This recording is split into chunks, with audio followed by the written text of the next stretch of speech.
نمی که تو در حیات هستی من خوشبخت شده نمیتونم. من این مورد شما را به سرتون جمع میکنم.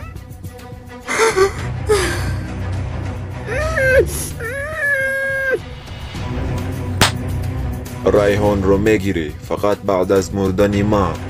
حالا هیچ کس مثل من او رو محافظت کرده نمیتواند. من تو را چنان دعای بد کردم که از این پس چهرت نمیخندد.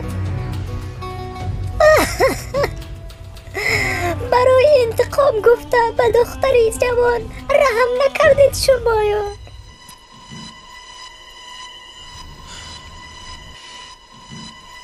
به همه‌اش جواب میدهد.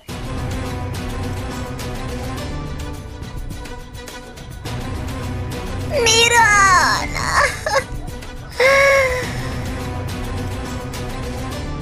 تو مرا همین خیلی ساده فکر کردن بگیر، ولی من چنون کارهایی میکنم که حتی به مردن خودت راضی میشوی. مادامی که مرا به ذلی قبول نمیکنی مردنم بهتر است. میران اصلا با امری من پرانده میشوی.